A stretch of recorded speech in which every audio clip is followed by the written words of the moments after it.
recap Yep. of last week. We did some testing. Well, you did some testing Yeah. about what we talked about on our last episode. Yep. About being where customers at, being okay spending a little bit more money from a CPM perspective. Yep.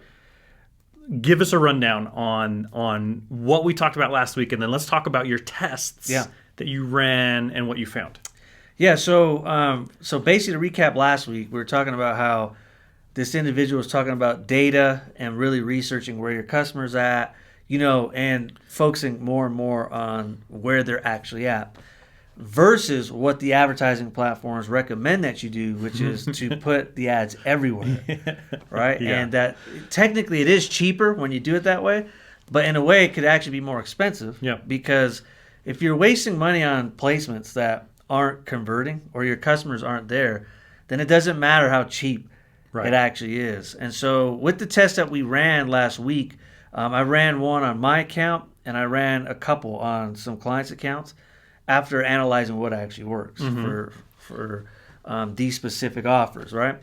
And I found that by running them on the placements that their customers are actually on, including mine, you get a lot. Although the CPM is slightly higher, you're actually getting, I think, more for your dollar because that dollar is not being spread out to so many different platforms that the customer that you really want to see it is not actually seeing it as many times as they need to be. Right. And so that's what I found is although you technically, and there's all these prompts, especially in Facebook, that will tell you your cost per result is going to increase if you don't use all the placements. Just disregard that because this is where you have to think, where is my customer and how do I show up in front of them regardless of the cost? Because you have to work out your math anyways on cost per acquisition to revenue you're making. But if you're not actually in front of the customer, then you're essentially wasting money. So therefore, it's more expensive.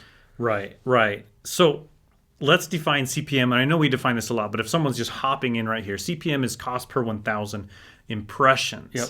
So what is an impression specifically in that context? Meaning, so an impression when you run the ads is when someone sees the ad. Okay. Right? So that's like if they're scrolling and they just see it, they don't have to do anything. Okay. That's the impression. So here's a question I've always had in regards to impressions that I've actually never looked into, and I'm curious if you know the answer. So let's talk about Google's display network, right? Those are the ads that show up on someone's blog or whatever. So if I'm running some ads in the display network, very, very cheap cost per impression. Like the CPMs are very, very low. I'm a user. I hit the blog and I see the same ad 4 times on that blog. Does that count as 4 impressions? Okay, so that's why the cost per impressions are so cheap because one person is causing 4 impressions, which basically cuts the cost of that impression, the CPMs in the reporting by 75%, right? And so that's basically how they count it. If I'm reading, ESPN.com and I see one of your ads on there, but I see it 4 times because maybe it's placed at the top and then you scroll and then maybe it's within the article, that's going to count as 2 impressions and more if I keep looking at it. Right. And so so impressions are great. And I do see some value in them, but I believe where the impression is happening is more important, in my opinion, than how many times you're seeing it. Right. So you're saying it's worth paying more from a CPM perspective. Yes. To be in front of your correct audience. Correct. Yeah. Because it makes sense. It's just like, well, why would I spend, less money to talk to people that are not my customer? Yeah. That makes absolutely no sense because I can't possibly gain a customer. Right. Going that I could route. probably get a really cheap billboard. Yeah. If I wanted to put a billboard up in China. Yeah. For a product that's solely in English in America here, but it wouldn't do anything. But it would be really sales. It'd be really cheap advertising, but it wouldn't get any sales. So actually, it's very expensive. So then it would be like a waste of money. It's like buying a shirt just because it's cheap. Yep. But then it doesn't fit right, so you never wear it. Exactly. Like never, not even once. Exactly. It's more. It's more better expensive. off to. It's more expensive than buying a more expensive shirt that fits right that you wear all the time. Exactly. Yeah. So that's how I like to view advertising, and especially when you're running paid. And I've pretty much always had this view, but you're constantly getting influenced by Facebook or Google or whoever, always wanting and recommending that you do a certain tactic, when really it feels like it's not serving my best interest, it's serving their best interest. Yeah. It almost makes you feel a little crazy though. Yeah. Because you're like, well, it's working for me over here, but they keep telling me over and over and over again to do it this way. It's actually makes me funny. feel crazy. I like that you brought that up, because there's actually a point. Since I've done that, I have received 10 phone calls from Facebook last week. Really? Yeah, like they want me to get on the phone with an advertising rep, and that my results could be better if I made a few adjustments. And of course, I already know what they're going to tell me. Yeah. They're going to say, move it all to automatic placements and change this and change that. And all it's going to do is make them more money and make my stuff less effective. And remember, we talked about the theory about why you think they do that. Yeah. And the theory is basically, which also makes sense, if I can get great results on a single placement and it does really well, and it's, turning a profit for me, then I don't really have a huge incentive to spend more. Right? Because if I'm very profitable spending X amount like if I was getting a 10X return, that's bad for them, because I'm not going to turn it up. Nope. I'm going to keep it as that right budget, there. and that's it, and there's no more spend. So if you think about it, it makes sense why they want to keep pushing all these other, placements that don't convert as well. Is because if they're not, what's their recommendation? Spend more. You're not spending enough to get the results. You got to spend. It's always spend more. Spend more. Yeah, and I always feel like even with these machine learning AI, things like Performance Max, and Facebook had their CBO, and they've done some other things as well. Those things do perform well because of how machine learning or AI works. Yep. When you have bigger data sets, and to get a bigger data set, you need to spend more advertising dollars, and then they can totally work. Yep. But if you're working with a small budget, and small in this context might be big for some, but small in this context, I would say, is anything under $500 a day. Yep. I would agree. I would say the budgets, it seems like the people who recommend the automatic type placements or stuff are people that are spending thousands and thousands per day. Yeah. And it makes sense, because you need a giant data set to make that work. And that does make sense, and machine learning or AI can totally help in those circumstances, because if you're spending thousands a day, you're very quickly going to saturate small audiences. So you need to go find more people out there. They exist, they're just harder to identify, and so it does make sense. But if you're working with a smaller budget, this is just a strategy that just doesn't work. And frankly, a lot of people their business probably never ever needs to go above $500 a day. You can have a very profitable, very successful business with multiple marketing channels without going over that budget. Not everyone has to be a Coca-Cola or a Pepsi or a McDonald's that has, a $10 million, $100 million a year advertising budget, right? Well, and if you think about it, if you're spending $500 a day, it's about $15,000 a month. So if you get a 3 or 4x return on that, you're at $45,000 to $60,000 in revenue. And then if you're able to capitalize on repeat purchases off the new customer acquisition, you can grow yourself into $80,000, $90,000, $100,000 a month. It's $1 million a year business, which most people would be very happy with that. Yeah. It's a comfortable living as long as your margins are pretty good. So in this case, in this scenario, and I'm glad you added that context, is really we're talking to the business owner that is doing $500 a day in ad spend or less. Because most business owners, that's what they're doing. Right? I can't remember the exact statistic, but I do know it's a very low percentage of how many businesses actually reach the $1 million revenue per year mark. It's not as many as you think. I mean, the internet would make you think like everyone has a $1 million business. You're the only millionaire not out there, but that's not true at all. If you look up the statistics, it's very That's a big milestone. If you can hit $1 million a year, that's pretty good. And so you can definitely reach $1 million a year spending $500 a day or less, and over time that will compound as long as you have a strong business model. Absolutely. So, what do you think is a good way to kind of test this out for some listeners listening right now? They're like, okay, I want to test this out for me. Would it make sense to just say, okay, my budget is going to be $50 a day, $100 a day, and I'll run it with all placements for a week just to get a baseline, and then I'll back off and run just targeted placements? What would you think? If someone were to ask me, like just directly, like, hey, I'm thinking about doing this, I would say, in my experience, based on all of the ads that I've run, and it's been a lot, I would say, like if it's on Facebook, the news feed and the stories option, those are placements. Those are the two placements that I would say just focus on those. Forget about the other ones till you get those dialed in. And then if you go to Google, I would say search or YouTube ads. Okay, those are the two placements that I would go. I would stay away from display until either you have a gigantic budget, which we just went over, you're most likely not going to want to go to anyways. And those are going to give you your highest return. So I feel like news feed, so same, even if you go TikTok or any other platform, always choose the news feed over any display. We ran into this even on LinkedIn, remember? Yeah. When you run website traffic campaigns, if you have display network enabled, your cost per clicks will be like 25 cents. But then what you'll notice is no one stays on the site very long, no one converts, no one does anything. And the second you turn that off and you only have the news feed, the cost per clicks go back to what they're supposed to be. And so I would always recommend newsfeed no matter what you're doing. Always take out display or audience network or anything that sounds like that.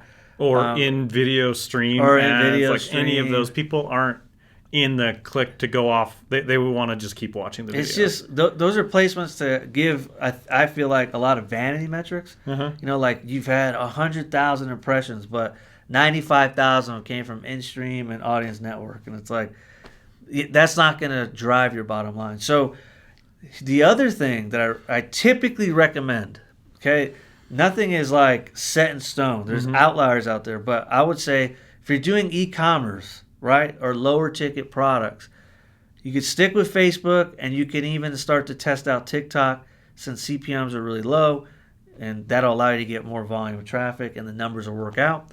If you have high ticket though, Google and YouTube are better, in my opinion, for e-commerce, or just high ticket. Just high ticket. Okay. Yeah, for high ticket, I believe those are better. Yeah. YouTube and so when you search. say high ticket, just to define that, we're talking like maybe a consulting thing, at least $500-$600 or more. Okay. But you could get away with even higher price products than that. Absolutely. So I would say if you're charging a lot more, you tend to get better results. And I use personal training in this too, because personal training technically is higher ticket because you're buying $4,000 or $5,000 training packages. Right. The mindset is different. So think lower price point equals higher impulse. Higher price point equals more logical thinking, right? And because of that, think of Facebook and Instagram and TikTok, you're scrolling, you're really just wasting time. So you can just impulsively buy things. Right.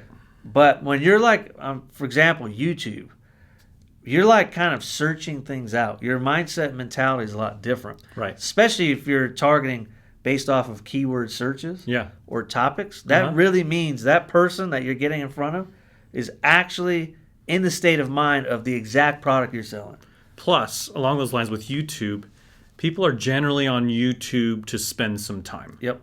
And so they're willing to watch an ad that's interesting and relevant to them longer. Yep. And so with a higher ticket product, oftentimes you need a little bit more time to explain the value proposition. Yep. And so YouTube is a really good fit for that. Yep. Because you tend to get more time. I mean, you were telling me once, this was a while ago, but you had a client that was, I don't know, a chiropractor, physical therapist, something along those lines. And you had a YouTube ad, and your average watch time was something like 7 minutes. Oh, yeah. Or something like that, remember? Yep, I do. Yeah, it was. It's actually the gentleman upstairs. Oh, is it? Yeah. Okay. Right. Then, yeah. So the average, I mean, think about how much selling you can do, or explaining the value proposition you can do in 7 minutes of an ad. How long? You remember back in the day when people actually had ads on TV? Yeah. No, they still exist, but I wouldn't sit there and watch a 7-minute ad. But if it's highly relevant and interesting to that person, which you can do in YouTube because they know all the search history and everything, you can get a 7-minute and they're highly qualified. Yeah. Like, just think of someone that's just walking around and thinking about buying your exact product, and then you serve them an ad of that exact product. Like, it's a perfect match, message to market match. And so that's why I think if you have higher ticket, it's better to do, like, your opportunity to essentially make money is higher on YouTube than, on Facebook or Instagram, just because of the mindset.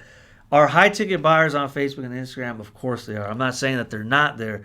What I'm saying is you may see a better performance on YouTube because of where their mentality is. And the other thing that I find is if you're targeting people on YouTube and they fill out your lead form and they get on a phone call, the quality of the person is higher also because of the mindset they're in. I find that a lot of those sales turn around pretty quick. Yeah. Like less than 7 days. Interesting. And quite often they can. I've actually had some ads on YouTube for my own business where the person bought like an hour later. Oh, really? Like after a phone call, like they saw the ad, they clicked, they booked the call, got on the phone, they purchased, all like that. Really? No thinking about it. But it was because that individual was like, I am looking for this, which of course I knew because that's what I'm targeting. And you made the video content basically resolve objections probably before they even got on the phone with you. Exactly. And so for the ideal person, it's a no-brainer. Exactly. And so just think about that when you think about placements. Be where your customer's at and where you're going to have the most probability of success. And the other thing I've been telling lately, I've been talking to quite a few fitness trainers wanting to sell their services out of their gyms. And I've been trying to move a lot of them to YouTube. And the reason why is because YouTube, number one, personal training services are technically high ticket, right? Like you're not going to get anything really for like less than $300. Okay. Most of the programs that are being sold are $2,000, $3,000, $4,000, $5,000, $6,000. So with that being said, YouTube's a perfect match for that. It's also a perfect match for that because I was talking to a trainer yesterday who will be launching her ads soon, and we'll keep you updated on it. I said, how many courses have you seen on YouTube ads to build for personal trainers? She said, I've never seen one. I said, how many have you seen on Facebook and Instagram? How to grow your fitness following and all that on Facebook and Instagram. That's all I've seen. Yeah. So I said, so it's most likely that the market is saturated and it's all the same offers over and over and over and over again to the consumer. Right. You're seeing over and over and over again the same offer, just a different location. Right. So that kind of makes it where your CPMs are going to be higher because you're competing in a highly competitive audience. And then the offers all sound the same. Right. Right? So you're going to spend more and be a part of, they're going to associate with all being the same versus if you go to YouTube, they don't really know. They're not seeing these offers. Right. Particularly locally. Yeah. So because of that, and there's this level of like, and I don't know if you've ever run into this, but there's this level of YouTube, like when people see you on YouTube, the perception is, wow. There's like an authority there. You know what I mean? It builds authority, yeah. And so you also have that can go into play. And so, anyways, what are some of your thoughts on, placements and targeting, and are you along the same lines of this thinking? Oh, absolutely, absolutely. I've for a long time felt that there were ulterior motives with a lot of the cues that they have in the platforms about how you should run your ads, and some of the defaults and things they put in place. I felt weren't necessarily in the best interest of the advertisers, but were in the best interest of, say, Google or Facebook, namely specifically the geographic targeting. Yeah. Like when by default when you target people in America on Google, the default option, which is like 3 or 4 clicks away, you can't see is people that live in America, have been to America recently, or are interested in America. If you're targeting America, you have to change that to people that live in America, or else you're going to be targeting people all over the place. And so they always have these cues. So I guess my main takeaway from this is, from a placements and all of this perspective, is as you're going through and running the ads, trust yourself. Run those tests. Verify everything that they're claiming. And you can keep listening to us, because we're doing these tests all the time. And you can kind of skip some of those steps and just run right to the targeted placements. But you definitely need to do that, or else you'll be spending money and that you don't need to spend to not have any actual benefit. And so if you want to be profitable, if you're running on a smaller budget or whatever, definitely stick with those targeted placements. And think about which platform people are on. I know we talk a lot about Facebook and Google. They're definitely some of the bigger players out there with the industries that we work with. But TikTok is growing from an advertising perspective. Really cheap CPMs there. I've seen some pretty interesting results from an e-commerce perspective on TikTok. Like little demo videos or whatever. Pinterest still exists. A lot of people forget about that, but Pinterest, including me, Pinterest has a full advertising platform. They have millions and millions and millions of daily users, and people use Pinterest in a different way than they use the other ones. People actually use Pinterest very similar to the way people use Google. It's if you think about Pinterest as a search engine first, which wasn't what it was initially, but it's kind of how people use it now. If you think of it as a search engine first, and you're just having search results, but in pin form, then there's some really interesting opportunities there.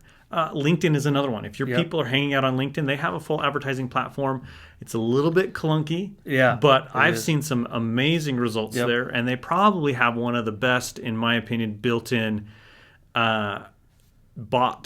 message bot advertising platforms. I've seen that. And I've seen some really great results there for higher ticket offers. The best offers I've seen there have been something like, hey, let's get on a call and chat through this. So a good way to book a call for consultants, or if a phone call is part of your funnel, and your people are on LinkedIn, the LinkedIn Messenger bots are a pretty interesting advertising way to go. And but get targeted on those things, and you're definitely going to see better results. And I think, the moral of the story, basically, with all the testing and things like that, is, number one, know where your customer is at. And then number two, get the message in front of them.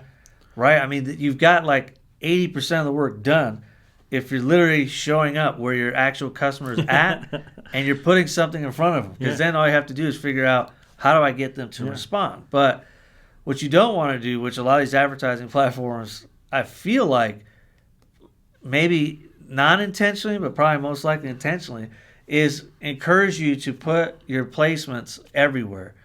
And to almost be wasteful with what you're doing, because it's in the best interest of them versus you actually putting it in the right person's face and getting the results that you want. And so it's amazing how simple of a concept that is. And even as I consider myself a veteran in buying ads, you still can get influence. So if I'm getting influence, I feel like someone who maybe doesn't know any better for sure is getting influence on that, because they don't know any better. Well, I think it's causing an unintentional side effect of people getting frustrated and then not even advertising. So they're putting these cues in here saying, hey, do all this stuff, push the auto placement button, push CBO, push Performance Max. We'll just automate everything for you, and then the results aren't going to be that good, but their profit margins are better. But then you have a lot of businesses that would potentially be really great businesses where the founder, the owner, whoever throws their hands in the air and says, nah, never mind. Because literally, advertising can take a business from nothing to huge when done right. And so I feel like there's this entire kind of hidden layer of businesses that have really great products, really great offers, really great people running them. Yep. But this advertising piece is frustrating enough that they never see the light of day in a big way. Yep. When they could. Well, and I think a lot of these advertising companies, they're salesmen just like us, just like anyone else.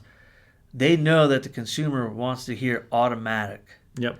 And set it and forget it. Yep. And that type of a language. So they kind of know how to dangle that in front of you. And these products are basically that. Just let us do the work for you, which, most likely is not going to be they don't have as near as much investment in you succeeding. And here's the other thing. I have seen campaigns. I'm thinking of this one client, how I got him.